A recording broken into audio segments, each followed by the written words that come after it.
御社の製品を使うことで、非常に簡単に、例えば後からメンテナンスができるようになるとかですね、我々が一番困っていることに展開できたと、非常に面白い例だったと思います。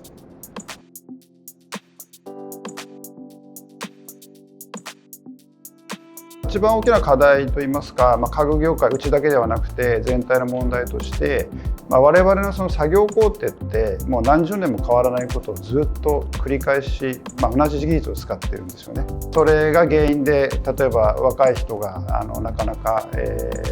この業界で働きたくないとか、そういった間接的な問題も出てきているのが事実です。YKK さんと協業して、それが世界で使われてスタンダードになるっていうことがもし実現できれば、それは素晴らしいことだなというふうに思って、我々のメリットというよりも業界全体の役割として、お互いで何かできればというふうに考えています。ジッパーの世界的なメーカーということぐらいしか僕は存じ上げてなくてですね、ただ実際いろいろ話をして御社のことを理解していくと、必ずしもジッパーだけではなくて非常にさまざまな分野の商品を持っていらっしゃる。でしかも僕が一番驚いたし、非常に楽しかったし嬉しかったのは、その開発のスピード、リスポンスの速さだったりとか、あと試作品が出てくるスピードの速さとかっていうのはびっくりするぐらい速いものがあってですね、楽しく仕事をさせていただけたっていうところもありました。おむつのために作られたということでしたけれども、我々今あれをどう使っているかというと、ハリスのカバーっていうのは座ってるうちにずれてきちゃうんですよね。でそのズレを止められる、中にこの商品を使うことで止められるっていうのは、非常に目から鱗で、業界的には非常に皆さん困ってることだと思うんですけども、ひょんなことから全然違う目的で開発されたものを我々が一番困ってることに展開できたという非常に面白い例だったと思います。これであれば変えられるんじゃないかという思いがあってですね、で現場に持ってって、で現場の実際にその作業をする工員さんたちとですね、いろいろ議論したところ、現場としてはですね、やはり今までの工程を変えるということに関してはやっぱり抵抗が少なからずありました。最終的にそれを使うことで全体の時間が短縮できたり、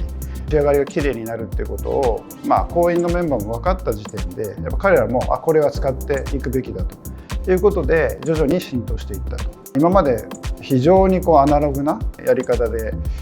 生産してたものを御社の製品を使うことで、非常に簡単に、しかも例えば後からメンテナンスができるようになるとかですね、いろんなメリットがあってですね、そこは皆さん非常に興味を持って、お話を聞いてくださっていたというふうに思ってます。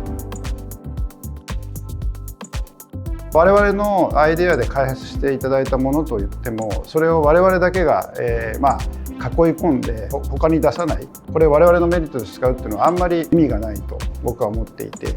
ここでいろんな課題を出して提案し合った中で製品化できたものっていうのは世界中で使われるようになれば業界全体が変わっていくというところが最終的な狙いなのかなと思っていて、最初の開発を一緒にしたっていうのは我々はそれだけでも我々の意味がありますし、最終的には YKK さんの中で一つの事業としてその家具の生産のソリューションみたいなものが成り立っていけば業界全体にとっていいことだなと思っております。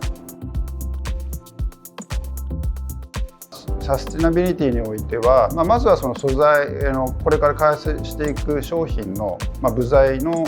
素材をやっぱりきちっとエコフレンドリーなものでやっていくっていうこともそうですし、実はこれ時間を短縮するとかいうことっていうのはそれ自体もエコにつながりますし、我々従来その違うメーカーさんのジッパーを使わせていただいてたんですけれども、今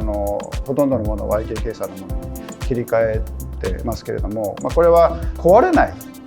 ということも一つサステナビリティのソリューションでもあると思いますので、いろんな方向でもうサステナビリティっていうのもスタンダードになってなくてはならないことだと思いますので、そちらの方も同時に取り組みが一緒にできればなと思います。